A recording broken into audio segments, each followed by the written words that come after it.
సర్వశక్తి వంశధారావతి పావన జలరాశి లాలింపబడు స్వామి లలితరాణి భూవరాహ్యుడై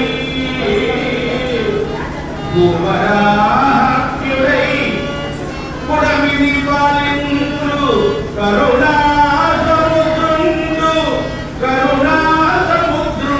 కరివరదుడు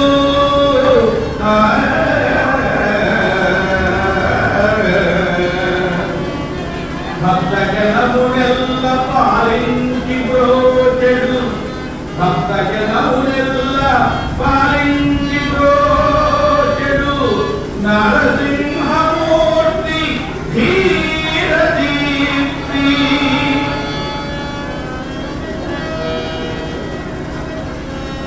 ప్రవచనంబులన్ని ప్రత్యూకములు లేక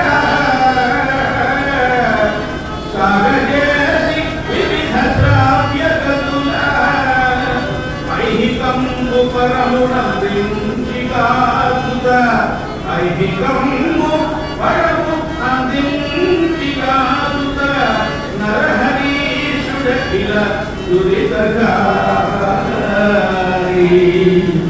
నరహరీశుడఖిల దురితహారి. మహాశైలి గ్రామంలో ధన్య గ్రామము అని ప్రస్తావించాము. ధన్యమైనటువంటి గ్రామం ఇది. స్వామివారు భూవరాహ్యుడై ఇక్కడ వెలసి ఉన్నాడు. దగ్గరలో వంశధార నది దగ్గరలో ఉన్నాయి.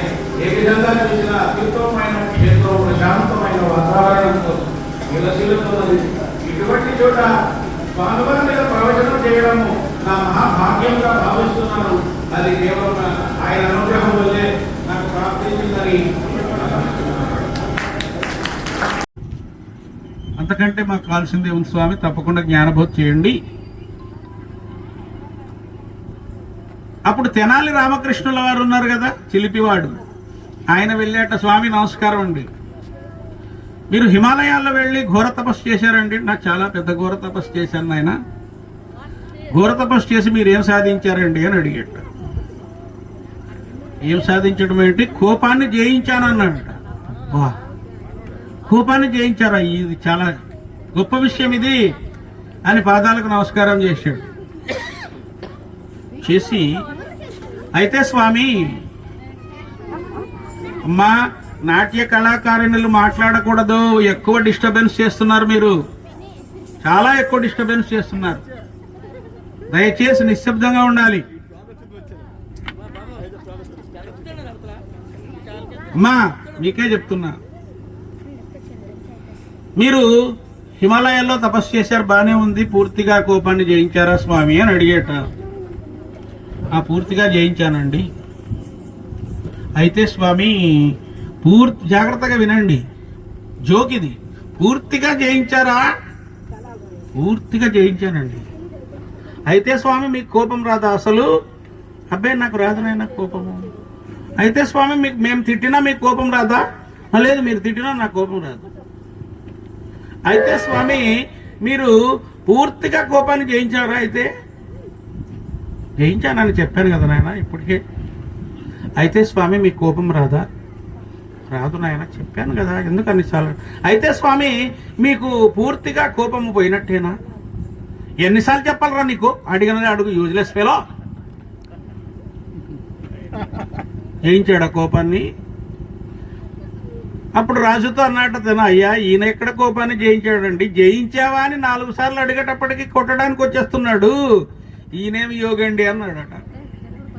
కల్పించారు, ఇవన్నీ జరిగాయో లేదో తెలియదు కానీ కల్పించారంటే కోపాన్ని జయించడం కష్టమని ఒక ఉదాహరణ అంతే తప్ప ఎవరిని కించపరిచే ఉద్దేశము నాకు లేదు.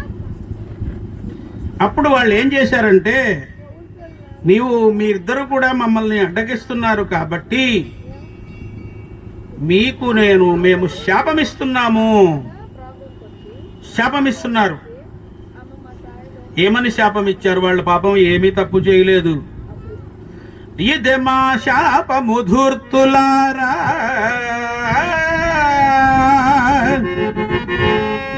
ఇది మా శాపము ధూర్తులారా, ఇకపై మీరిద్దరున్ ధర్మమున్ మది పాడించక కిల్బిషంబు కథనన్ భావించి దామోదరున్ విదిదుండైన విశేష శత్రువునిగా విస్తారమాశ్చర్యముల్ యద సంక్షోభము చూప రాక్షసులుగా ఈ రీతి జన్మింపరే, ఈ రీతి జన్మింపరే.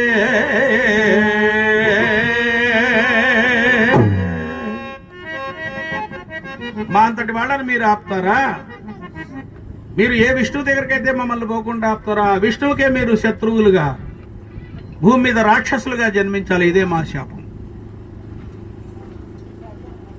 నిగ్రహానుగ్రహ సమర్థులు యోగులు శాపం పెట్టేశారు. వీళ్లకు ఆశ్చర్యం అయిపోయింది, ఇదేంటి మేము ఏమీ అనలేదు, ఇంత శాపం పెట్టారు. ఇదంతా కూడా యోగ దృష్టితో నారాయణ పరమాత్మ తెలుసుకున్నాడు, ఏదో గొడవ అవుతుంది. వచ్చేసాడు ఆయన. వస్తూనే సనక సనందనాథులు స్వామికి ప్రణమిల్లారు. స్వామి, ఏదో జరిగింది, జరిగిపోయింది, మా వాళ్ళు తెలియక అజ్ఞానం స్వామి, వాళ్ళ విధిని వాళ్ళు నిర్వర్తించారు, దయచేసి వాళ్ళని క్షమించండి, వాళ్ళ తరఫున నేను క్షమాపణ చెప్తున్నాను స్వామి. అది సంస్కారం. వాళ్ళు ఏమనలేదు. సరే, దర్శనం చేసుకొని వాళ్ళు వెళ్ళిపోయారు. వాళ్ళు వెళ్ళిపోతే స్వామి అనునయించాడు జయ విజయులు. వరే నాయన, ఎందుకు ఇలా జరిగిందో తెలియదు. మహాత్ములకు కోపము రావడానికి కూడా ఒక పరమార్థం ఉంటుందిరా. ఏదో వాళ్ళు మీరు అడ్డగించారని మీకు శాపం పెట్టడం కాదు, ఏదో సంథింగ్ పరమార్థము దీని వెనక ఉంది, అందుకే వాళ్ళు శాపం పెట్టారు. మీరు నాకు శత్రువులుగా జన్మించారు, మీరేమీ ఇబ్బంది పడాల్సిన పని లేదు. మీరు శత్రువులైనా కూడా నేను మిమ్మల్ని అనుగ్రహిస్తాను, ఇబ్బంది ఏం లేదు. ఈ పరమార్థము ఏదో ఉంది కాబట్టి నా తత్వం ఏమిటి, నాకు శత్రువులు మిత్రువులు లేర్రా నాయన అని చెప్తున్నాడు ఆయన. ఇంతకంటే గొప్పగా ఎవరు చెప్తారు చూడండి. ఎలాంటి వాళ్ళను నేను అనుగ్రహిస్తాను. నాదైన తత్వంబున జ్ఞానమున ఎవడెరుగక నన్నెప్పుడు దురునేని. అజ్ఞానము కొద్దీ నా తత్వం తెలియక ఎవడైనా నన్ను తిట్టాడు అనుకోండి, వాణ్ణి కూడా నేను అనుగ్రహిస్తాను. భక్త రామదాసు గారు ఇష్టం వచ్చినట్టు తిట్టాడు రాముణ్ణి, ఇష్టం వచ్చినట్టు తిట్టాడు. నీ తమ్ముడికి ఆ నగలు చేయించాను, నీ భార్యకి ఈ నగలు చేయించాను, మీ అబ్బసమ్మ అనుకున్నావా, మీ మామ చేయించాడు అనుకున్నావా, రూమ్ నమ్మని ఎగిరాడు. అనుగ్రహించాడా లేదా? అంటే భక్తి ముదిరితే కోపం వస్తుంది దేవుని మీద. అసలు నువ్వు ఉన్నావా లేవా అని క్వశ్చన్ కూడా చేస్తారు. ఇదంతా మన భారతీయ సనాతన ధర్మంలో భక్తిలో భాగమే. నా చరిత్రంబును నన్ను ద్వేషించుచు ఎవ్వాడు నన్ను నిందజేయునేని. నా చరిత్రను ద్వేషిస్తూ నన్ను నిందించిన వాడిని కూడా నేను అనుగ్రహిస్తాను.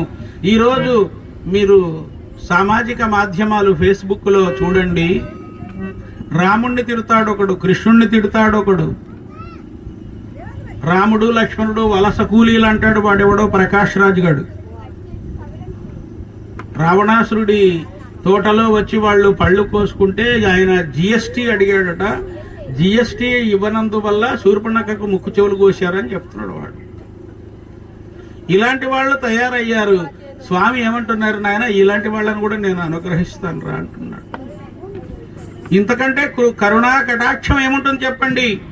నా గుణగానంబునను చేర్చు ముక్తిదంబని ఎరుగక ఎవ్వడు వదరునేని. నా గుణగానం చేసే వాళ్లను విమర్శించి ఇష్టం వచ్చినట్టు వాగుతూ ఉంటారు కొందరు, వాళ్లను కూడా నేను అనుగ్రహిస్తాను. నా దివ్య మహిమంబు నచ్చక నిచ్చలు విద్వేషమున నన్ను వీడునేని.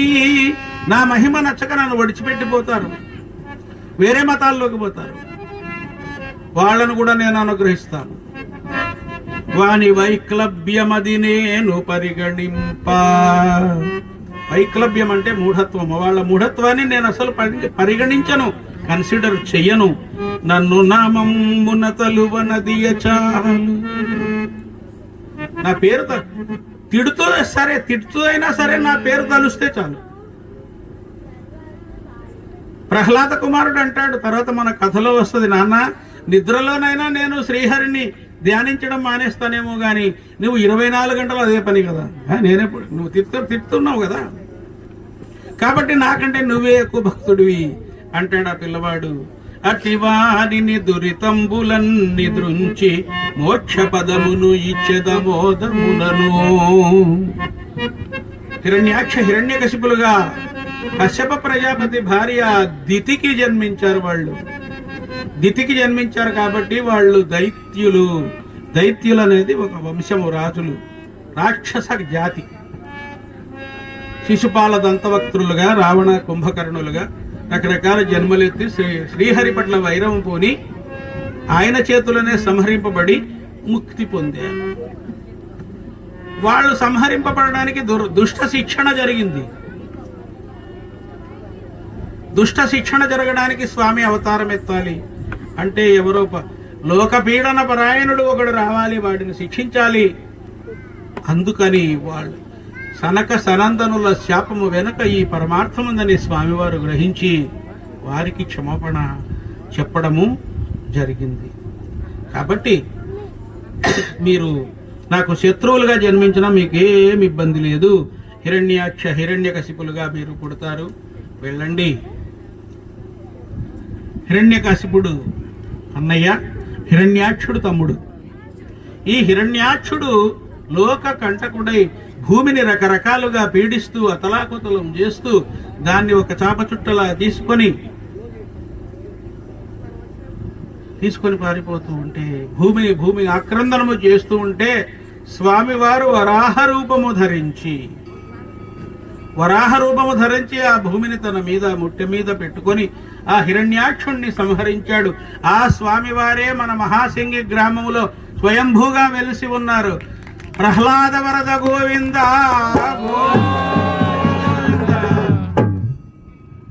ఆ స్వామివారు ఈరోజు మనల్ని అనుగ్రహిస్తూ స్వామివారి కళ్యాణము ఈరోజు జరుపుకున్నారు. ఎంతో సుదినం ఈరోజు నృసింహ జయంతి, స్వామివారి కళ్యాణం. ఎంత విశేషం చూడండి. ఒక ఆయన అడిగాడు నన్ను, ఏమండి ప్రతి సంవత్సరము శ్రీరామునికి సీతకు పెళ్లి ఎందుకు చేయాలి, ప్రతి సంవత్సరము శివపార్వతులకు పెళ్లి ఎందుకు జరపాలి, నరసింహస్వామికి లక్ష్మీదేవికి ఎందుకు పెళ్లి జరపాలండి, ప్రతి సంవత్సరం ఎందుకండి అంటే నేనన్నా, అయ్యా మీ పెళ్ళై ఎన్నేళ్ళు అయింది అన్నా. 25 సంవత్సరాలు అయిందండి, మొన్ననే సిల్వర్ జూబిలీ జరుపుకున్నాం. సామాన్యమైన మానవులు మీరే సిల్వర్ జూబిలీ జరుపుకున్నారు, ప్రతి సంవత్సరము మ్యారేజ్ డే జరుపుకుంటున్నారు.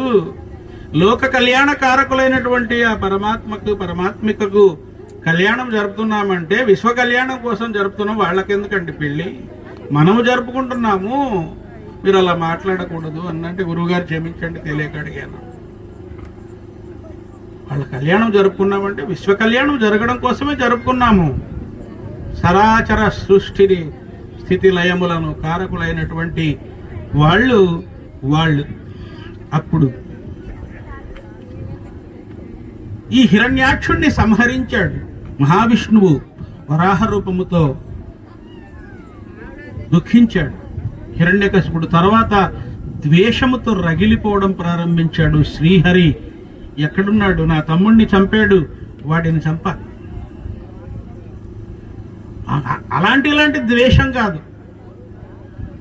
సకరాచర భువనాలు 14 భువనాలన్నీ కూడా తిరిగాడు. విష్ణువు ఎక్కడున్నాడు, ఎక్కడ శ్రీహరి కనపడలేదు. అంత సులభం కనపడతాడండి? ఎక్కడా లేడు. ఎక్కడా లేకపోతే వీడేమనుకున్నాడు, నాకు భయపడి పారిపోయాడు అనుకున్నాడు. యద్భావం తద్భవతి అని ఉన్నది సంస్కృతంలో ఒక శ్లోకం. మనమే లోపల ఎలా అనుకుంటే అలాగే అనిపిస్తుందట. వీడికి కనపడకపోతే భయపడి పారిపోయినట్ట. టైం రావాలి, దేనికి కూడా టైం రావాలి. గొప్పవాళ్ళు ఎప్పుడు కూడా ఎక్కువగా మాట్లాడరు, చేయాల్సిన పని చేస్తారు. అప్పుడు భయంకరమైనటువంటి సైన్యాన్ని తయారు చేసి వైకుంఠం మీద దండయాత్రకి పోవాలని సన్నాహాలు చేస్తూ ఉన్నాడు. సన్నాహాలు చేస్తూ ఉంటే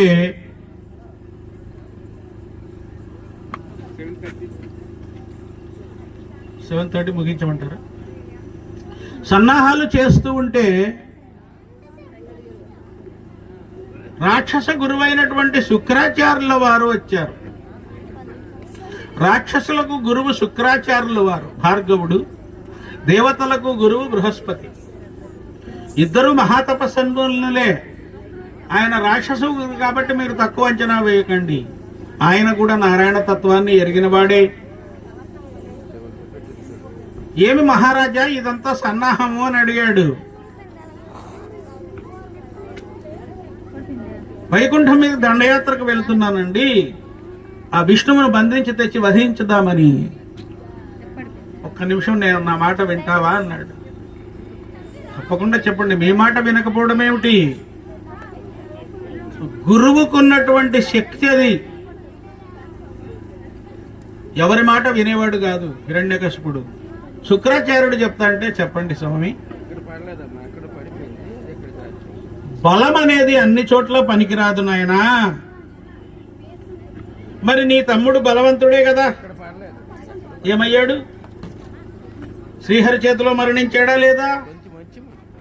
జాగ్రత్తగా ఆలోచించు అని చెబుతున్నాడు. బలమే ఎన్నిట గెలవదు, బలమే ఎన్నిట గెలవదు, బలయుతుడగు సోదరుండు పాశను యసువుల్ నిలువుము దానవ శేఖర ఎలిపెదని శత్రు గెలుచు తీర్ను వినుమా. కాబట్టి తొందరపడి నీవు యుద్ధానికి వెళ్ళకు, ముందు తపస్సు చేయి. సకల చరాచర సృష్టికర్త అయినటువంటి బ్రహ్మదేవుణ్ణి గురించి నీవు తపస్సు చేయి, దివ్య వరములు పొందు. ఆ శక్తితో నువ్వు తర్వాత నీ శత్రువును సాధించడానికి ప్రయత్నించు, అంతేగాని తొందరపడితే కుదరదు నాయనా అని చెప్పాడట. అప్పుడు సరే స్వామి అన్నాడు. గురువుగారు చెప్తే వింటారండి. మన దేశంలో ఇప్పటికి కూడా ఇంట్లో తల్లిదండ్రులు చెప్పినా వినని వాళ్ళు, మా స్కూల్లో మా టీచర్ చెప్పారండి అని పిల్లలు వింటారు. ఆ శక్తి ఉంది గురువుకి. అప్పుడు రాక్షస సైన్యాధిపతులందరినీ సమావేశం చేసి, నేను తపస్సుకు వెళుతూ ఉన్నాను, మీరు చెలరేగిపోయి యజ్ఞాలు యాగాలు నాశనం చేయండి, యోగులను మునులను పీడించండి, మునిపత్నులను వేవేగమేలుకొను వెలిచాయల మరే, వెలిచాయల మరే.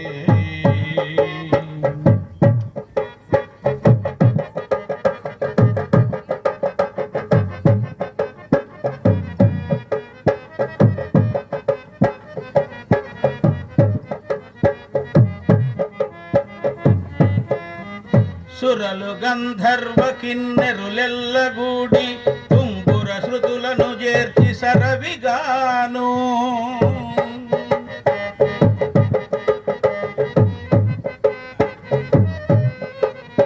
అరుణోదయము తెలిసి నరహరియనుచును,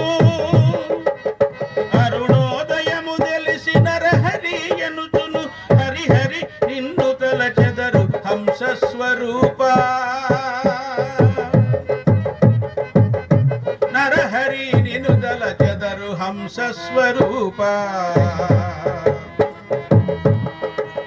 శ్రీ వెంకటేశ రాజీవాక్ష మేలుకొనవే,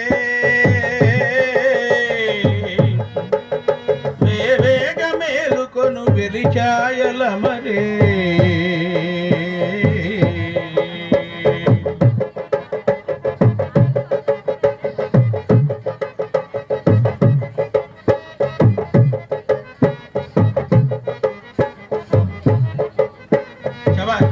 అలచిలుక పలుకులకు అధర బింబము బోలే,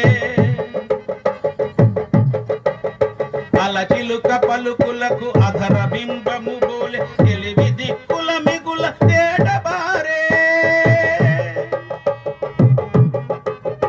అల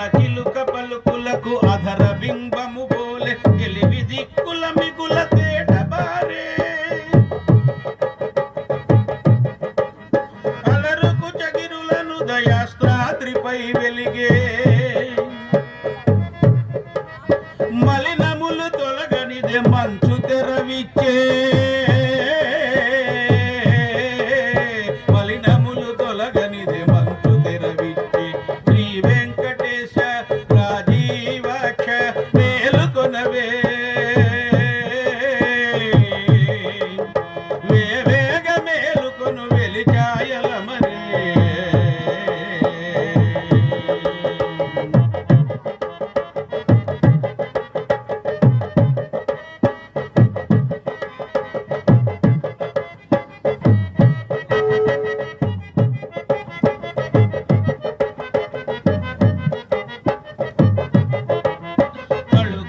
నిందిరా తాటంకరై రుచులా కళుకొంద నిందిరా తాటంకరై రుచుల వెలిగన్ను తామరలు వికసింపగాను అలరు మేల్మంగ శ్రీ వెంకటాచల రమణ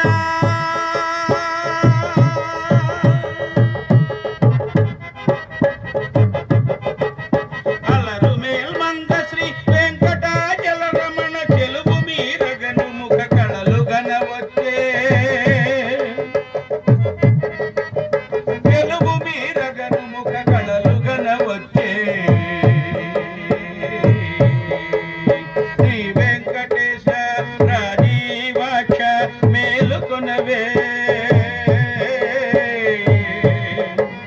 వేవేగ మేలుకొను వెలిచాయల మరే వెలిచాయల మరే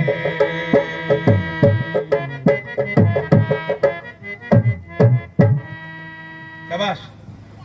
లోపలికి పోనివ్వడం లేదు. జనం బయట చాలా వెయిట్ చేస్తున్నారు, తొక్కులాడుకుంటున్నారు. అయ్యా ఆగాలి, ఇప్పుడే లేచారు స్వామివారు, అమ్మవారు వచ్చింది, ఇద్దరు మాట్లాడుకుంటున్నారు, మీరు డిస్టర్బ్ చేయకూడదు, ఉండండి, కొద్దిగా ఉండండి, అంత వస్తారు, స్వామివారు దర్శనం ఇస్తారని వాళ్ళని అన్వయంగా చెప్తున్నారు జయ విజయులు.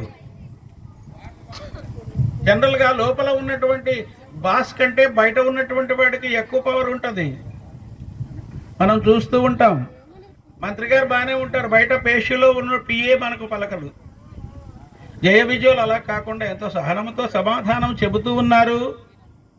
అప్పుడు వచ్చారండి సనక సనందులు అనేటువంటి మహర్షులు వచ్చారు. చిన్న బాలుల రూపంలో ఉంటారు వారు, మహా తపస్సంపన్నులు. సనక సనందులు వచ్చి, అయ్యా వెంటనే మాకు మహావిష్ణువు గారి దర్శనం కావాలి, మేము అర్జెంటుగా వెళ్ళాలి. అప్పుడు జయ విజయులు అన్నారు, అయ్యా చూస్తున్నారు కదా అంతమంది మీకంటే ముందు వచ్చిన వాళ్ళు ఉన్నారు, మిమ్మల్ని ముందు ఇలా పంపిస్తామండి? పంపిస్తాం, కొంచెం ఓపిక పట్టండి, స్వామివారు వస్తున్నారు, కొంచెం తొందరపడకండి మహాత్మా అన్నారు. అంతకంటే ఏం అనలే వాళ్ళు. అనేటప్పటికీ విపరీతమైన కోపం వచ్చింది వాళ్ళకి. మరి మహర్షులు అంటే కోపాన్ని జయించిన వాళ్ళు కదండి మహర్షులు. కోపాన్ని జయించడము అంత సులభం కాదండి. సర్రుమని కోపం వస్తుంది మనకే కాదు అందరికీ కోపం వస్తుంది. కోపమే రానివాడు కష్టం.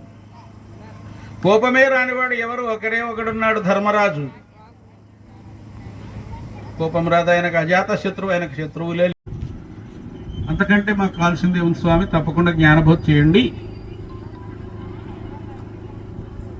అప్పుడు తెనాలి రామకృష్ణుల వారు ఉన్నారు కదా, చిలిపివాడు, ఆయన వెళ్ళేట, స్వామి నమస్కారం అండి, మీరు హిమాలయాల్లో వెళ్ళి ఘోర తపస్సు చేశారండి. నాకు చాలా పెద్ద ఘోర తపస్సు చేశాను ఆయన.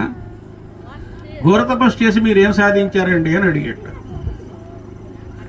ఏం సాధించడం ఏంటి? కోపాన్ని జయించాను అన్నాడట. వా, కోపాన్ని జయించారా? ఇది చాలా గొప్ప విషయం ఇది అని పాదాలకు నమస్కారం చేశాడు. చేసి, అయితే స్వామి, అమ్మా నాట్య కళాకారిణులు మాట్లాడకూడదు, ఎక్కువ డిస్టర్బెన్స్ చేస్తున్నారు, మీరు చాలా ఎక్కువ డిస్టర్బెన్స్ చేస్తున్నారు, దయచేసి నిశ్శబ్దంగా ఉండాలి. అమ్మా మీకే చెప్తున్నా, మీరు హిమాలయాల్లో తపస్సు చేశారు, బానే ఉంది, పూర్తిగా కోపాన్ని జయించారా స్వామి అని అడిగేట. పూర్తిగా జయించానండి. అయితే స్వామి జాగ్రత్తగా వినండి, జోకిది. పూర్తిగా జయించారా? పూర్తిగా జయించానండి. అయితే స్వామి మీకు కోపం రాదా అసలు? అబ్బాయి నాకు రాదు నాయన కోపము. అయితే స్వామి మేము తిట్టినా మీకు కోపం రాదా? లేదు, మీరు తిట్టినా నాకు కోపం రాదు. అయితే స్వామి మీరు పూర్తిగా కోపాన్ని జయించారా? అయితే జయించానని చెప్పాను కదా నాయన ఇప్పటికే. అయితే స్వామి మీకు కోపం రాదా? రాదు నాయన, చెప్పాను కదా, ఎందుకు అన్నిసార్లు. అయితే స్వామి మీకు పూర్తిగా కోపము పోయినట్టేనా? ఎన్నిసార్లు చెప్పాలరా నీకు? అడిగినది అడుగు, యూజ్లెస్ ఫెలో. జయించాడా కోపాన్ని? అప్పుడు రాజుతో అన్నట్టు తిన, అయ్యా ఈయన ఎక్కడ కోపాన్ని జయించాడండి? జయించావా అని 4 సార్లు అడిగేటప్పటికి కొట్టడానికి వచ్చేస్తున్నాడు, ఈయనేమి యోగండి అన్నాడట. కల్పించారు, ఇవన్నీ జరిగాయో లేదో తెలియదు కానీ కల్పించారంటే కోపాన్ని జయించడం కష్టమని ఒక ఉదాహరణ అంతే తప్ప ఎవరిని కించపరిచే ఉద్దేశము నాకు లేదు. అప్పుడు వాళ్ళు ఏం చేశారంటే, మీరిద్దరు కూడా మమ్మల్ని అడ్డగిస్తున్నారు కాబట్టి మేము శాపమిస్తున్నారు. ఏమని శాపం ఇచ్చారు? వాళ్ళు పాపం ఏమీ తప్పు చేయలేదు. ఇదే మా శాపము ధూర్తులారా,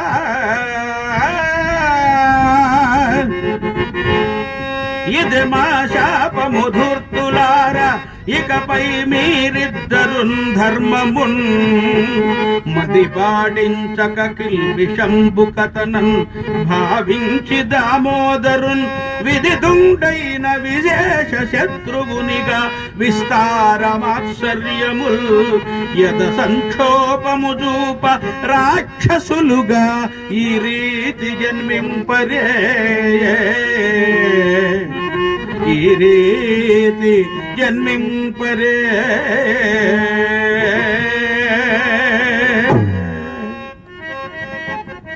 మా అంతటి వాళ్ళని మీరు ఆపుతారా? మీరు ఏ విష్ణువు దగ్గరికైతే మమ్మల్ని పోకుండా ఆపుతారా, విష్ణువుకే మీరు శత్రువులుగా భూమి మీద రాక్షసులుగా జన్మించాలి. ఇదే మా శాపం.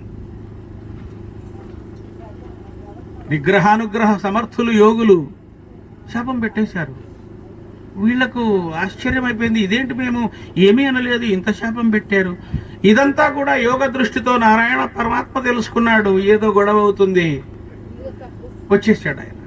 వస్తూనే సనక సనందనాథులు స్వామికి ప్రణమిల్లారు. స్వామి ఏదో జరిగిపోయింది, మా వాళ్ళు తెలియక అజ్ఞానం స్వామి, వాళ్ళ విధిని వాళ్ళు నిర్వర్తించారు, దయచేసి వాళ్ళని క్షమించండి. వాళ్ళ తరఫున నేను క్షమాపణ చెప్తున్నాను స్వామి. అది సంస్కారం. వాళ్ళు ఏమనలేదు. సరే దర్శనం చేసుకొని వాళ్ళు వెళ్ళిపోయారు. వాళ్ళు వెళ్ళిపోతే స్వామి అనునయించాడు జయ విజయులు, వరే నాయన ఎందుకు ఇలా జరిగిందో తెలియదు. మహాత్ములకు కోపము రావడానికి కూడా ఒక పరమార్థం ఉంటుందిరా. ఏదో వాళ్ళు మీరు అడ్డగించారని మీకు శాపం పెట్టడం కాదు, ఏదో సంథింగ్ పరమార్థము దీని వెనక ఉంది, అందుకే వాళ్ళు శాపం పెట్టారు. మీరు నాకు శత్రువులుగా జన్మించారు, మీరేమీ ఇబ్బంది పడాల్సిన పని లేదు. మీరు శత్రువులైనా కూడా నేను మిమ్మల్ని అనుగ్రహిస్తాను, ఇబ్బంది ఏం లేదు. ఈ పరమార్థము ఏదో ఉంది కాబట్టి నా తత్వం ఏమిటి, నాకు శత్రువులు మిత్రువులు లేర్రా నాయన అని చెప్తున్నాడు ఆయన. ఇంతకంటే గొప్పగా ఎవరు చెప్తారు చూడండి. ఎలాంటి వాళ్ళను నేను అనుగ్రహిస్తాను.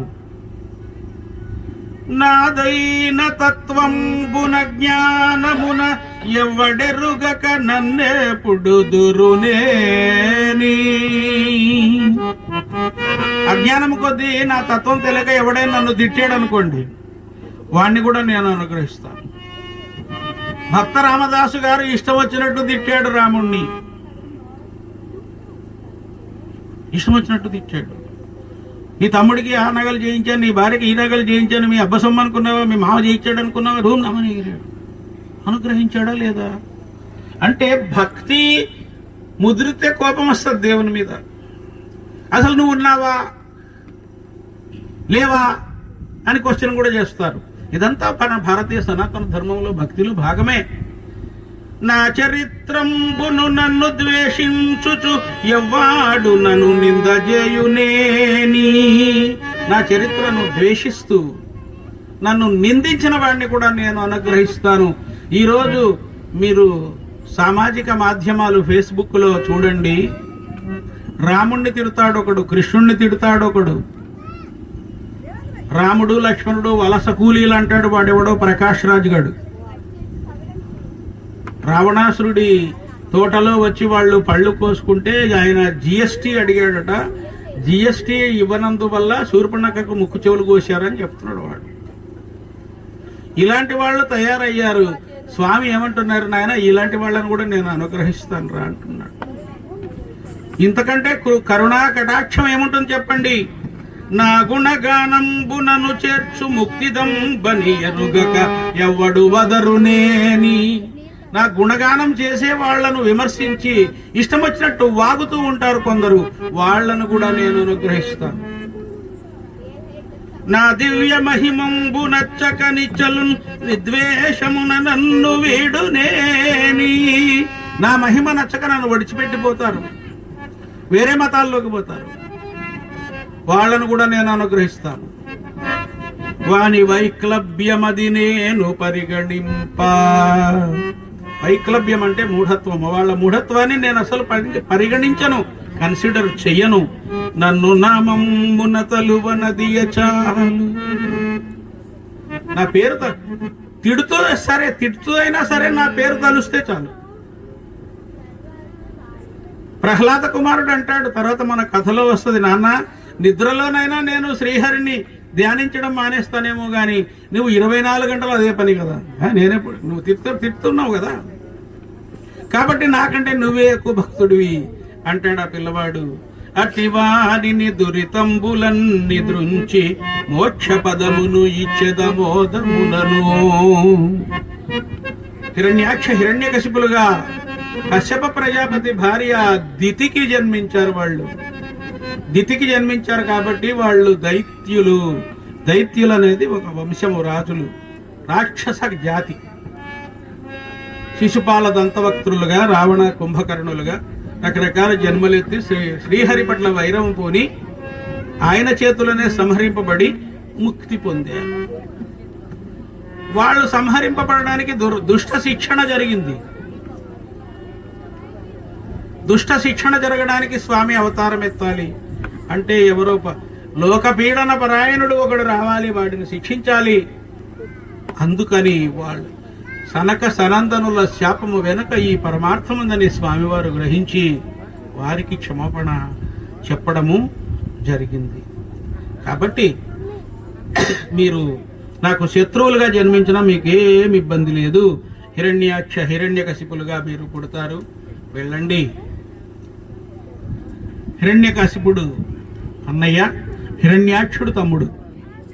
ఈ హిరణ్యాక్షుడు లోక కంటకుడై భూమిని రకరకాలుగా పీడిస్తూ అతలాకుతలం చేస్తూ దాన్ని ఒక చాప చుట్టలా తీసుకొని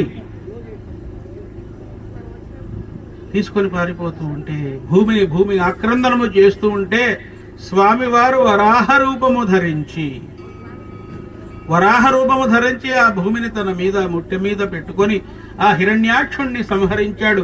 ఆ స్వామివారే మన మహాసింగి గ్రామంలో స్వయంభూగా వెలిసి ఉన్నారు. ప్రహ్లాద వరద గోవింద.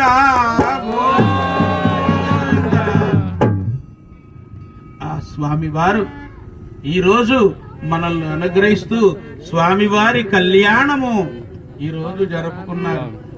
ఎంతో సుదినం ఈరోజు. నృసింహ జయంతి, స్వామివారి కళ్యాణం, ఎంత విశేషం చూడండి.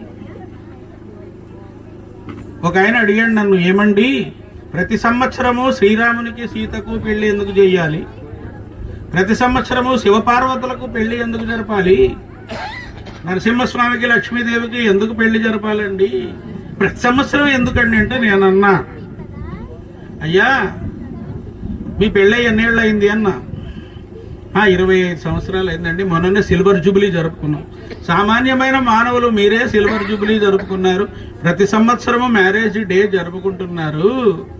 లోక కళ్యాణ కారకులైనటువంటి ఆ పరమాత్మకు పరమాత్మికకు కళ్యాణం జరుపుతున్నామంటే విశ్వ కళ్యాణం కోసం జరుపుతున్నాం, వాళ్ళకెందుకండి పెళ్ళి, మనము జరుపుకుంటున్నాము, మీరు అలా మాట్లాడకూడదు అన్నంటే గురువుగారు క్షమించండి తెలియక అడిగాను. వాళ్ళ కళ్యాణం జరుపుకున్నామంటే విశ్వ కళ్యాణం జరగడం కోసమే జరుపుకున్నాము.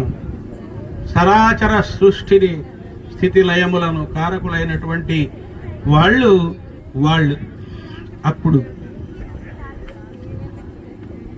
ఈ హిరణ్యాక్షుణ్ణి సంహరించాడు మహావిష్ణువు. వరాహ రూపముతో దుఃఖించాడు హిరణ్యకశిపుడు. తర్వాత ద్వేషముతో రగిలిపోవడం ప్రారంభించాడు. శ్రీహరి ఎక్కడున్నాడు, నా తమ్ముణ్ణి చంపాడు, వాడిని చంపాలి. ఇలాంటి ద్వేషం కాదు. సకరాచర భువనాలు 14 భువనాలన్నీ కూడా తిరిగాడు. విష్ణువు ఎక్కడున్నాడు, ఎక్కడ శ్రీహరి కనపడలేదు. అంత సులభం కనపడతాడండి? ఎక్కడా లేడు. ఎక్కడా లేకపోతే వీడేమనుకున్నాడు, నాకు భయపడి పారిపోయాడు అనుకున్నాడు. యద్భావం తద్భవతి అని ఉన్నది సంస్కృతంలో ఒక శ్లోకం. మనమే లోపల ఎలా అనుకుంటే అలాగే అనిపిస్తుందట. వీడికి కనపడకపోతే భయపడి పారిపోయినట్ట. టైం రావాలి, దేనికి కూడా టైం రావాలి. గొప్పవాళ్ళు ఎప్పుడు కూడా ఎక్కువగా మాట్లాడరు, చేయాల్సిన పని చేస్తారు. అప్పుడు భయంకరమైనటువంటి సైన్యాన్ని తయారు చేసి వైకుంఠం మీద దండయాత్రకి పోవాలని సన్నాహాలు చేస్తూ ఉన్నాడు. సన్నాహాలు చేస్తూ ఉంటే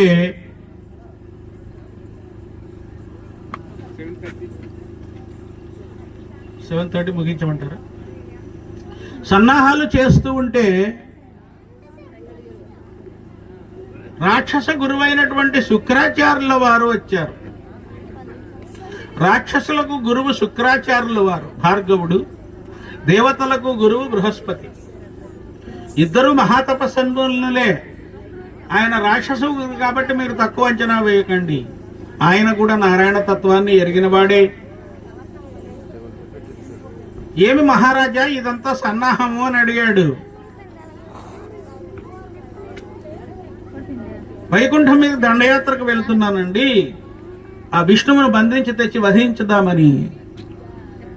ఒక్క నిమిషం నేను నా మాట వింటావా అన్నాడు.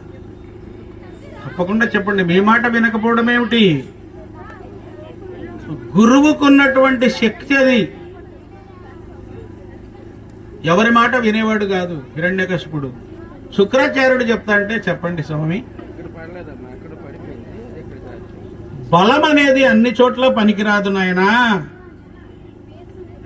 మరి నీ తమ్ముడు బలవంతుడే కదా, ఏమయ్యాడు? శ్రీహరి చేతిలో మరణించాడా లేదా? జాగ్రత్తగా ఆలోచించు అని చెబుతున్నాడు. బలమే ఎన్నిట గెలవదు, బలమే ఎన్నిట గెలవదు, బలయుతుడగు సోదరుండు పాశను యసువుల్ నిలువుము దానవ శేఖర తెలిపెదని శత్రు గెలుచు తీరును వినుమా. కాబట్టి తొందరపడి నీవు యుద్ధానికి వెళ్ళకు, ముందు తపస్సు చేయి. సకల చరాచర సృష్టికర్త అయినటువంటి బ్రహ్మదేవుణ్ణి గురించి నీవు తపస్సు చేయి, దివ్య వరములు పొందు. ఆ శక్తితో నువ్వు తర్వాత నీ శత్రువును సాధించడానికి ప్రయత్నించు, అంతేగాని తొందరపడితే కుదరదు నాయనా అని చెప్పాడట. అప్పుడు సరే స్వామి అన్నాడు. గురువుగారు చెప్తే వింటారండి మన దేశంలో ఇప్పటికి కూడా. ఇంట్లో తల్లిదండ్రులు చెప్పినా వినని వాళ్ళు, మా స్కూల్లో మా టీచర్ చెప్పారండి అని పిల్లలు వింటారు. ఆ శక్తి ఉంది గురువుకి. అప్పుడు రాక్షస సైన్యాధిపతులందరినీ సమావేశం చేసి, నేను తపస్సుకు వెళుతూ ఉన్నాను, మీరు చెలరేగిపోయి యజ్ఞాలు యాగాలు నాశనం చేయండి, యోగులను మునులను పీడించండి, మునిపత్నులను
ఇండియాలో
లీలావతీదేవి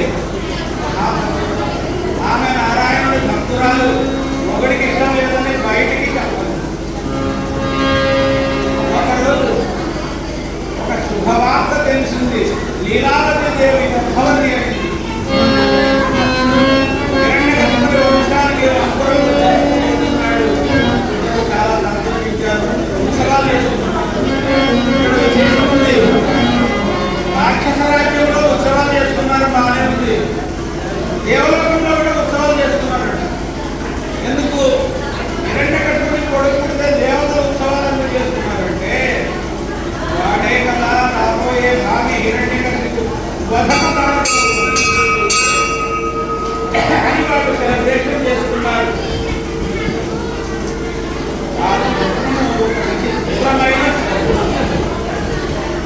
ఆమెకు అర్థం కాలేదు. నిశ్శబ్దంగా ఉండండి, వినండి. అప్పుడు శుక్రాచార్యుల పాదాలకు నమస్కారం చేసింది. స్వామి, నాకు ఒక కళ వచ్చింది నిన్న. ఆ కళలో మహా తేజస్శాలి అయినటువంటి ఒక బ్రాహ్మణోత్తముడు వచ్చాడు. త్రిపుండ్రములు ధరించాడు, తేజస్సుతో వెలిగిపోతున్నాడు. వచ్చి నాకు చెప్పాడు కళలో, అమ్మా, నీ కడుపున భాగవతాగ్రేసరుడైన కుమారుడు పుట్టబోతున్నాడు తల్లి అని చెప్పాడు. సరే, అందరూ బాగానే ఉంది అని పోతూ పోతూ లీలావతీదేవి మెడలో ఉన్న తాళి తెలుసుకొని వ్యాస భాగవతంలో ఈ లేదు, ఎర్రన నృసింహ పురాణంలో ఉంది. అదే నేను తీసుకున్నాను. ఆమె మెడలో ఉన్న తాళి కళలోనే మెడలో తాళి తెలుసుకుంటుంది. శుక్రాచార్యుడు ఆలోచించాడు. దేవుడు అమ్మా, ఆయన భక్తమైంది. కొడుకు పుట్టడము సరే, భర్త చచ్చిపోవడం కూడా అందులో సూచన. అంటే ఆమె భర్త చచ్చిపోతాడు, మహావిష్ణువు చంపేస్తాడు కాబట్టి ఆమె తాళి తీసుకుంటాడు. కానీ శుక్రాచార్యుడు జ్ఞాని కాబట్టి చెప్పలేదు. అమ్మా, ఏం లేదా నీ భ్రమ పట్టించుకోవద్దు, నీ కొడుకు పుట్టాను, నువ్వు నారాయణ ఆత్మను చేసుకో. మీ ఆయనకు మాత్రం చెప్పొద్దు. ముందే హరిద్వేషంతో రగిలిపోతూ ఉన్నాడు. మీ ఆయనకి విషయం చెప్పదు, రహస్యంగా ఉండదు అని చెప్పి శుక్రాచార్యుడు వెళ్ళిపోతాడు. అప్పుడు నెలలు నిండి ప్రహ్లాద కుమారుడు జన్మించాడు. తేజస్సుతో వెలిగిపోతున్నాడు. తల్లి గర్భములోనే నారాయణ మంత్రాన్ని నేర్చుకుని బయటకు వచ్చాడు. ఓం నమో నారాయణాయ, ఓం నమో నారాయణాయ.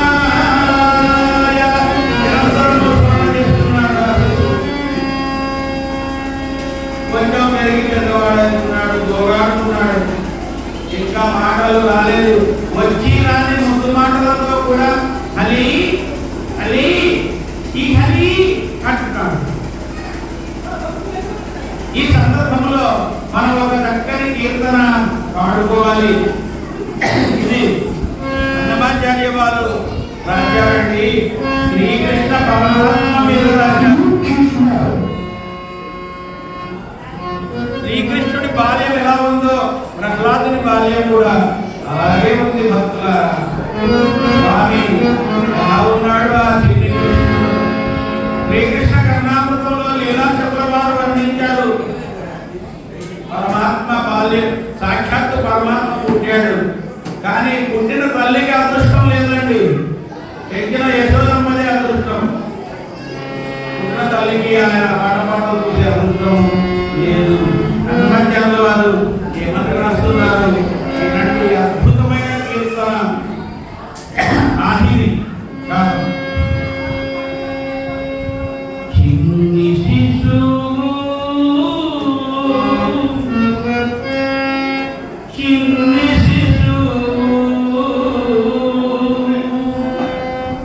చిన్ని శిశువు, చిన్ని శిశువు, ఎన్నడూ చూడమం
ఇంకా స్వామి రాకుండానే అప్పుడు వచ్చాడండి స్వామి వారు ఆవిర్భవించారు. ప్రహ్లాద వరద గోవింద గోవింద గోవింద. ఎలా వస్తున్నాడు స్వామి? పుటము పెట్టిన పైడి ఓలి హరిద్రకాంతుల బెదరులు జ్వలితుడగుచు. పుటము పెట్టిన బంగారపు రంగులో పసుపు పచ్చని కాంతితో ప్రకాశిస్తూ ఉన్నాడు. శివాజ్వల్యమానుడై ప్రకాశిస్తూ ఉన్నాడు.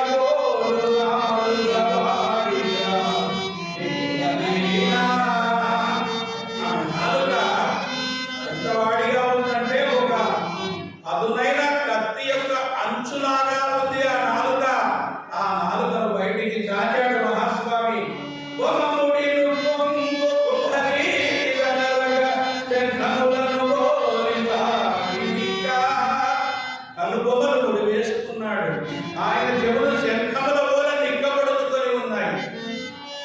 కొండకు హనుపోలి చెండతగ రీతిని ఎరుగబడిన నోరు తెరిచి గర్జిస్తూ ఉన్నాడు. కొండకు హంప నోరది. ఎంత రాత్రమము బలసినట్టి గొంతు వక్షంపు తొడలును సన్నైన నడుము జలనముందా. వక్షంపు తొడలు బాగా బలసి ఉన్నాయి, నడుము సన్నగా ఉంది, పొట్ట లోపలి కట్టుకొని పోయి ఉంది. అందుకే సింహపు నడుము అంటారు, సింహ మధ్యమ అంటారు స్త్రీలు. నడుము సన్నగా ఆ విధంగా వచ్చేశాడు. చంద్రధవళ రోమ సంయుతమై బాహుశతములు లఖములు సత్వములుగా 100 బాహువులతో అవతరించాడు. నఖములు ఓళ్ళు చాలా వాడిగా ఉన్నాయి. తేరి చూడరాని తీరుగలరని హేమకసి కుమ్రోలెత్తితే నిలిచే. భౌతిక నేత్రాలు చూడడానికి నీళ్లు లేనంత ప్రకాశం వచ్చి హిరణ్యకశిపుడు ఒక క్షణం భ్రాంతి చెందాడు. ఎలా ఉన్నాడు స్వామి?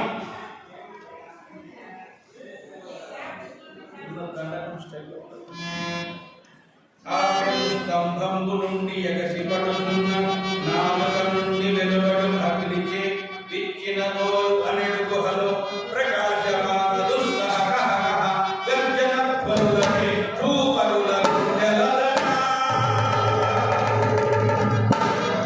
దూర కఠోర ఘోరములకు ఘోర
పట్టుకొని ఒక చేతిలో పొడిసి పట్టుకున్నాడు.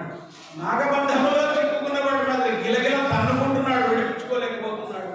ఇదే అహో ధైర్యం, అహో శౌర్యం, అహో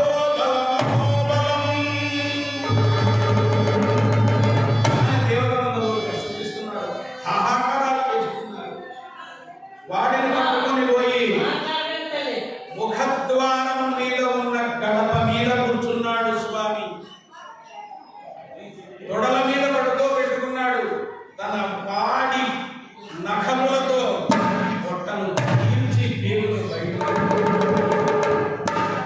అంత భయానకమైన దృశ్యము, అంత భయానకమైన దృశ్యము ఎలా తీసుకున్నాడు?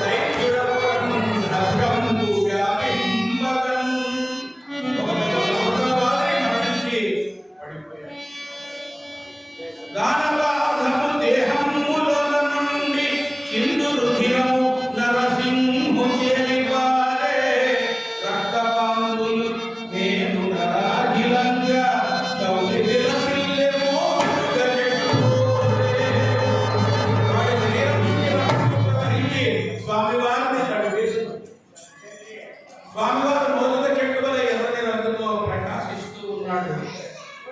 ఆగ్రహం తగ్గడం లేదు, గర్జన చేస్తూ ఉన్నాడు, హారములు చేస్తూ ఉన్నాడు.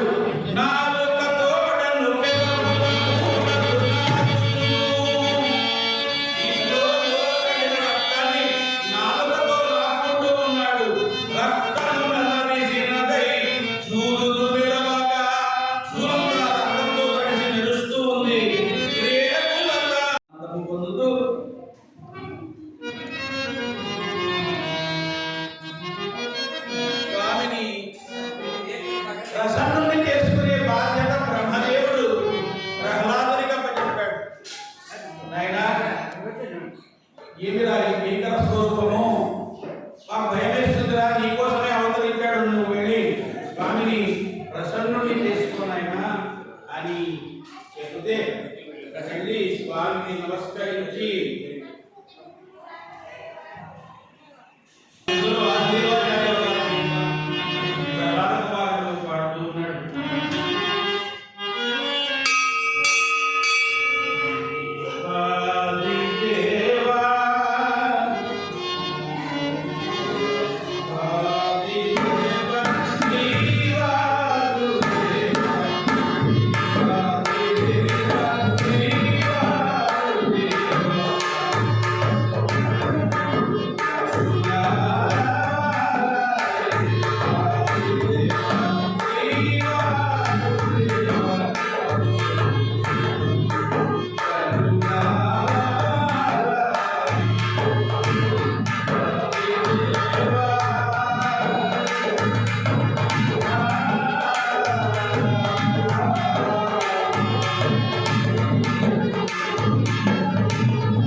అని దగ్గర పిలిచాడు. ఏమి భక్తిరానిది. నాకు తెలిసి భాగవతాగ్రేశ్వరులలో అగ్రగణ్యుడు మీద చిన్న వయసులోనే నీకు జ్ఞానము కలిగింది కాబట్టి మీ తండ్రి చచ్చిపోయినాడు పాపం. చూడండి అక్కడ కూడా సెంటిమెంట్. ఇది భాగవతంలో లేదు, నేను సృష్టించాను. మీ బాలంగా తండ్రి లేచు బాధను పొందకు. తండ్రి బాధపడుతున్నా వాడి ఫలాన్ని వాడు అనుభవించాడు. కానీ నేను వాడికి సద్గతులను ఇస్తున్నా. ముందే వాగ్దానం చేశాను, నీ పుణ్యం కూడా వాడికి కొంత కలుస్తుంది. ఏం ప్రాబ్లం లేదు, వాడిని నేను చూసుకుంటాను. నీవు జాగ్రత్తగా నీ విధులు నిర్వర్తించు. మీ నాన్న చేసినటువంటి దుష్కృత్యాలన్నింటినీ కూడా మళ్ళీ దాన్ని సమం చేసి సుపరిపాలన చేయమని స్వామి చెప్పాడు. చెప్తే స్వామి నీవు రావాలి, అంతేగాని ఇప్పుడే మోక్షం అంటే ఎలా అవుతుంది నాయన అన్నాడు. ఒకటే మాట చెప్పాడండి ప్రహ్లాద కుమారుడు. భయం లేదా? బ్రహ్మదేవుడు అడిగాడు, ఒరే నాయన మేమందరము అడిగి చచ్చాం కదా, నువ్వేమిట్రా భయం లేకుండా హాయిగా వెళ్ళి స్వామిని కీర్తన చేస్తున్నావు అంటే రాసుకున్నాడు స్వామి నాతో. వినండి జాగ్రత్తగా. మీకు భయము మీకు నేను చూడ భయము నిలలేదు. రక్తాన తడిసిన రహసగిల్పను చూడ నాకు భయము లేదు నా జలహిత. రక్తంతో తడిసిన నీ గిల్పను చూస్తే నాకేం భయం కాదనిసుకోండి. కోటి సూర్య ప్రభావ కుపిత నేత్రంబుల వెరపదిలా వెరగలేదు. నీ నేత్రములు చూసి ప్రపంచాన్ని గడవడం అనికేశం నాకు ఏమీ భయం కాదు. పదునైన కోరలు రుధిర సిక్తములైన చూలవి భయమును చూపలేదు. అట్టహాసములను అందరూ ప్రీతిని పొందినారు, నేను పొందలేదు. వాడి అయిన గోళ్ళ వేడినెదురు చూసి నా మనంబు భయమునందలేదు. మరి ఎందుకురా మీకు ఏమి భయం? మరి ఏమి భయమో చెప్పమంటావా స్వామి? భయము కలుగును సంసార బంధములను. ఈ సంసార బంధములను చూసి నాకు భయం వేసింది స్వామి. నీ విగ్రహ స్వరూపాలను చూసి నాకేం భయం కాలేదు. భయము కలుగును కర్మానుభవము వలన. భయము కలుగును అజ్ఞాన భారములను. అట్టి భయమును తొలగించు ఆదిదేవా. అట్టి భయమును తొలగించు ఆదిదేవా. ఆదిదేవా నరసింహ.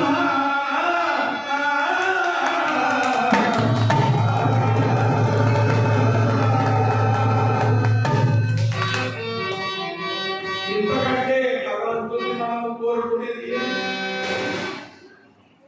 నాకేం భయం లేదు. సంసారం వల్ల భయం, అజ్ఞానం వల్ల భయం. ఈ భయాన్ని పోగొట్టు స్వామి.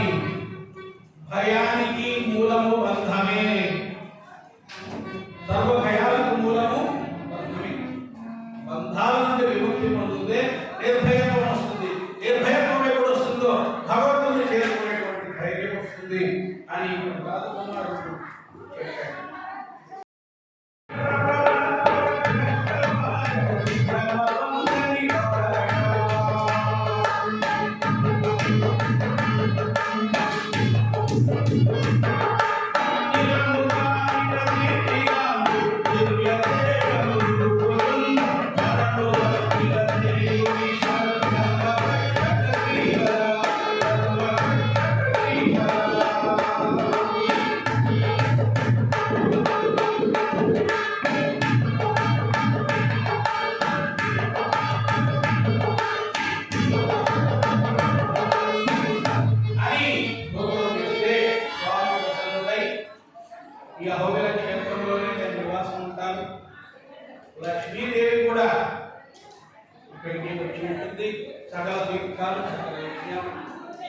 ఆదిశేషుడు గరుత్మంతుడు అందరూ కూడా వస్తున్నారు. ఇక్కడ గంగాదేవి వచ్చి ఇక్కడ ప్రవహిస్తున్నది. ఇక్కడి ప్రవాహానికి నేను భవనాశిని అని పేరు పెట్టుకున్నాను. అందులో స్నానం చేస్తే పాపాలు నశిస్తాయి. ఇప్పటి నుంచి అహోబిల క్షేత్రము దివ్య క్షేత్రంగా విరాజమానమవుతున్నది. క్షేత్రానికి కూడా ఎంతో సమంజసమే. స్వామివారి విగ్రహంలో మూల విరాటులో ఒక అద్భుతమైన తేజస్సు ఉన్నది. నేను ప్రసాద్ నాయుడు గారికి చెప్పాను. నృసింహ తత్వం ప్రతిబింబిస్తూ ఉన్న విగ్రహాన్ని చాలా కాలం తర్వాత చూశాను. స్వామిని చూస్తే ఎందుకో నాకు పరవశం వస్తుంది. స్వామిని గురించి తలుచుకుంటే నాకు ఎందుకో దుఃఖమాగదు. అటువంటి స్పందనలు నాకు ఈ క్షేత్రంలో కలిగాయి. భక్తుల ఆశీర్వాదం చేస్తున్నాడు ప్రహ్లాదునికి. ఈ ఆశీర్వాదం మనందరికీ అని మనం గ్రహించాలి. ఏ విధంగా చేస్తున్నాడు? నా పాద పద్మాలనాశ్రయించిన నీదు చరితంబు నామహక్కును చాటి నన్ను దర్శించిన ఈ కవ్య చరితంబు ఎవరు వినగా. ఆ మహత్తులు చాటెవరు? ఈ చరిత్ర ఎవరు వింటారో మాడుకున్నా. రోజు వింటున్నాము, ఎంత అదృష్టము. ఆ అదృష్టాన్ని మనకు ప్రసాదించాడు నరసింహస్వామి. ప్రపంచంలో చేసే భాగ్యం నాకు ఇచ్చాడు. వినే భాగ్యం ఆయన సంకల్పం లేకుంటే జరగదు. కానీ మన కార్యక్రమం ఎవరు సాగింది. ప్రియచరితంబు వినిపించువారు నామ సంకీర్తనము చేసిన నీగాధ బోధి. ఇందులో ఆయురారోగ్య సౌభాగ్యమతిశయింప నిత్య సంతోష పదము సత్యశోధనము ప్రహ్లాద నిత్య సంతోష పదము పొందుతారా నాయన? సత్య శోధన చేసే శక్తిని మీకు ఇస్తాను నేను ప్రహ్లాద, అది సంగతి అని స్వామి వారు చెప్పి అక్కడ దర్శకున్నారు స్వామి. ఇక్కడ మంగళ మహాశ్రీ అనే ఒక వృత్తం ఉందండి కావ్య సంప్రదాయంలో. చివరిలో రాస్తారు అంటే మంగళాశాసనం చేయడానికి మంగళ మహాశ్రీ అనే వృత్తం చాలా కఠినమైన వృత్తము. దానికి 3 ఎత్తులు ఉంటాయి, 32 అక్షరాలు ఉంటాయి. కానీ అద్భుతమైన వృత్తము. దాన్ని పాడి మనం ఈ కథలను ముగిస్తాం. స్వామి దేవదయ భోగిలపు దివ్య శిఖరంబున దీప్తి నివసించున సింహ.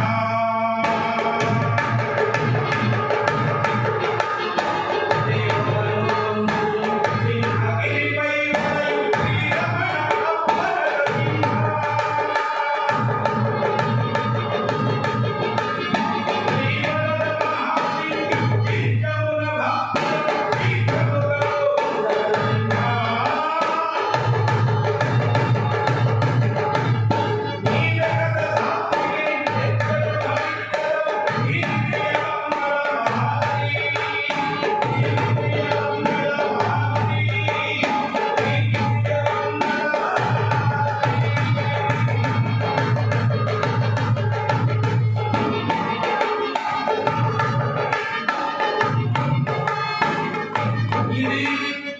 శ్రీమదహోబిల నారసింహ దయాప్రసాదిత పాండిత్య మదీయ పితృదేవ అనుగ్రహ నిత్య జననీ వాత్సల్య హృద్య వినయ సంపన్న భూషిత నిరంతర నరసింహ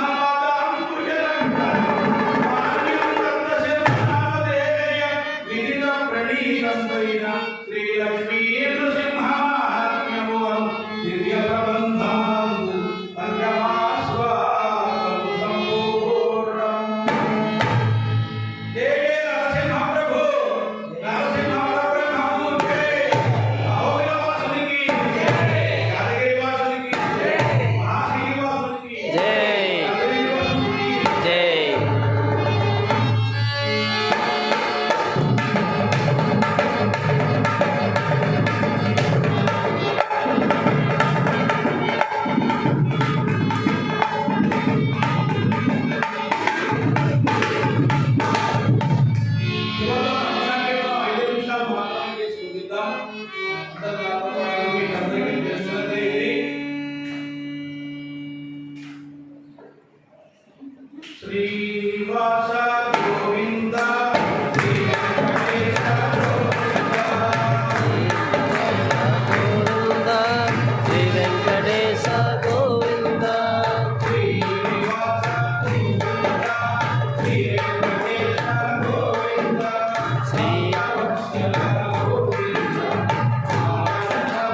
అది మనం చేసుకొని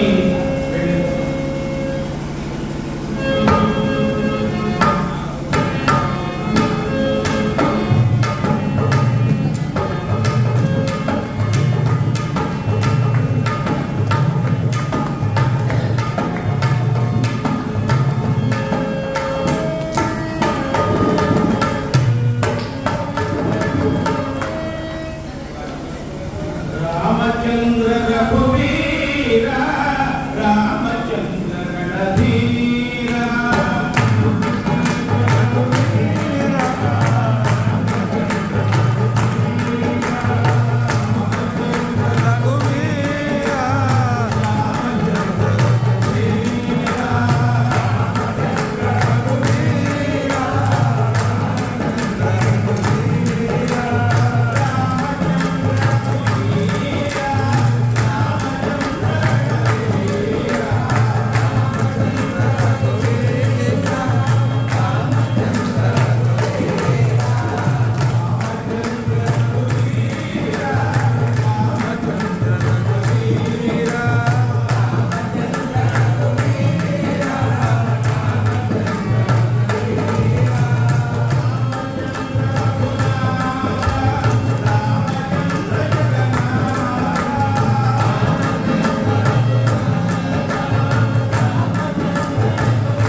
మీకందరికీ వెలిగించే భాగ్యం కలుగుతున్న నరసింహస్వామి పదాభివృద్ధం చేస్తున్నారు, అవకాశం కల్పించారు.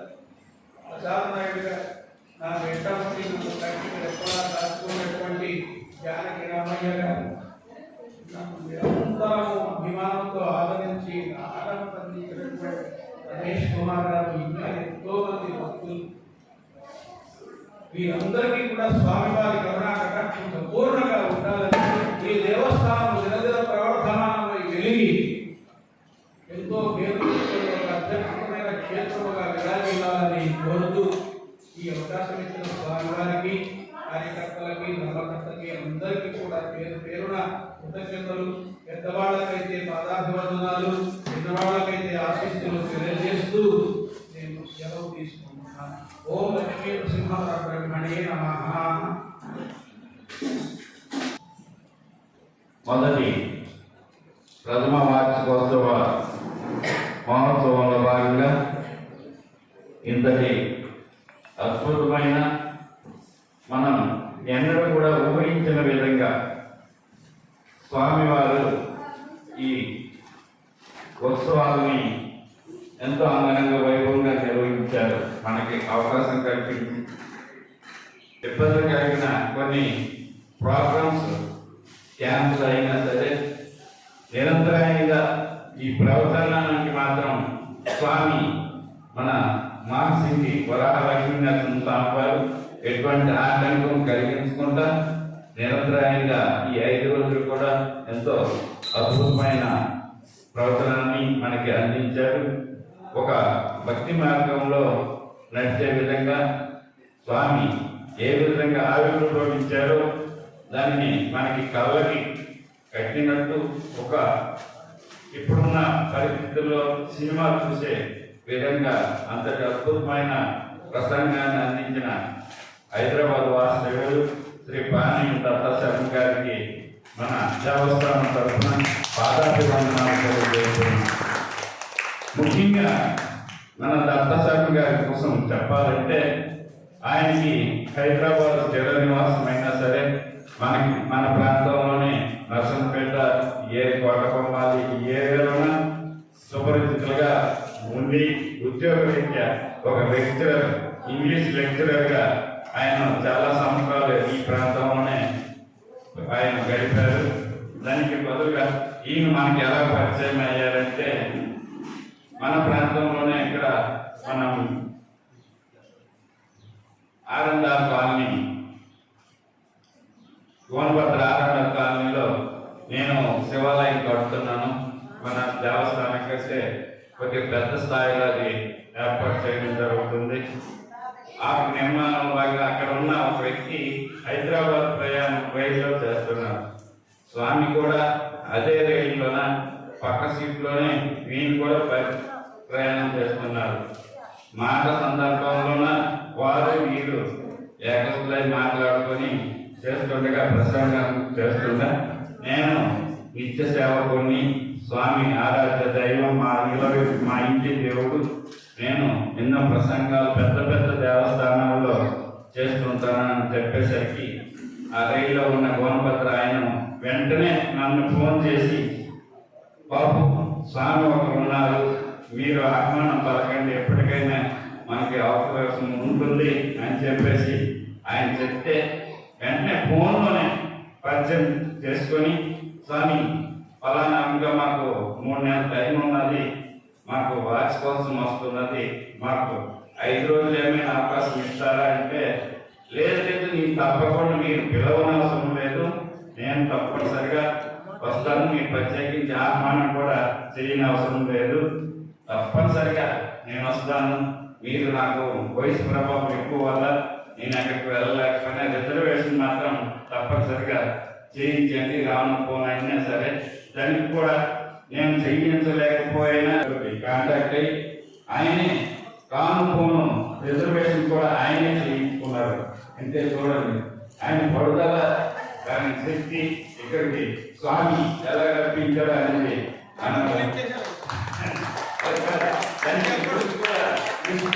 పడ్డారు కదా. అంటే ఇక్కడికి రావాలి, స్వామి తాలూకా సేవని 5 రోజులు చేయాలని తపంతో మనం ఇంత కార్యక్రమాలు చేస్తున్నాం. మనకు అటువంటి దీక్షత లేదు. నిజంగా చెప్పాలంటే ఆయన అంత ప్రయాణంలోన ఇంత వయసు ప్రభావం వల్ల సింగిల్గా ఆయన నాయన గారికి మనందరినీ భక్తి మార్గంలో నడిపించాలని మనసారా వేడుకుంటూ పాదాభివందనాలు తెలియజేస్తున్నాను. జై శ్రీమన్నారాయణ. ఈ ప్రవచన కార్యక్రమంలో వాక్య సహకారం అందించిన కళాకారుల యొక్క విద్వత్తు గొప్పది. హార్మోనిస్ట్ గారు పార్వతీశం గారు సుప్రసిద్ధ నటులు. హార్మోనియం ఆయన వాయించడం మానేసి చాలా కాలమైన నా కోసం సింహస్వామి వారి కోసం వచ్చి చక్కగా వాద్య సహకారం అందించారు. మంచి స్టేజీ నాటక కళాకారుడైన ఇక మృదంగ విద్వాంసుడు రామారావు, వయసులో చిన్నవాడైన పిట్ట కొంచెం పూత ఘనం అన్నట్టుగా మంచి విద్వత్తు కలిగిన వాడు. వీళ్ళిద్దరూ కూడా ఎంతో సహకరించారు. వారికి నరసింహస్వామి వారి ఆశీస్సులు పెద్దగా ఉండాలని కోరుకుంటూ ఉన్నాను. వీరిని ఉద్దేశించి మన అందరూ పెద్ద అయిన మన భావనలు వేశారు. 2 విషయాలు తెలియపరుస్తారని మనం చేసుకుంటాం.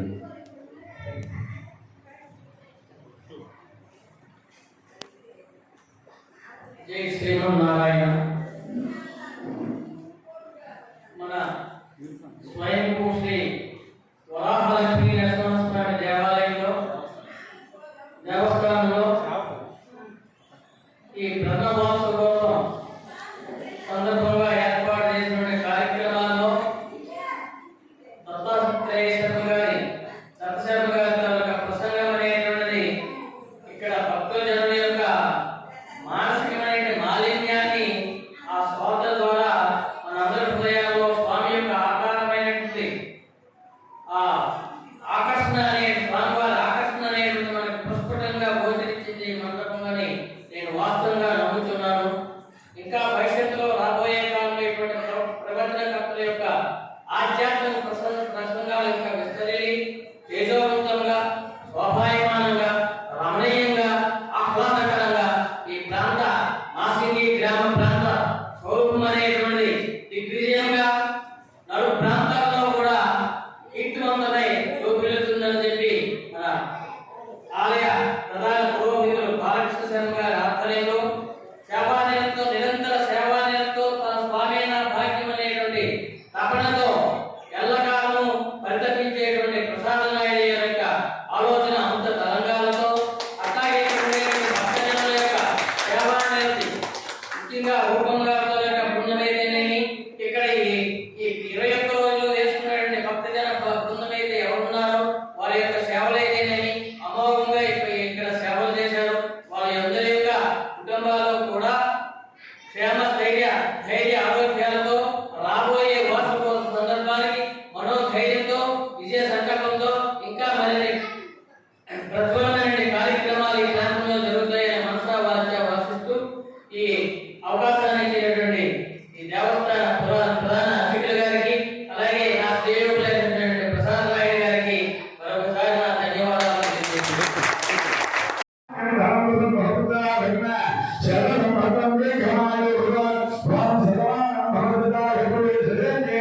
ఆ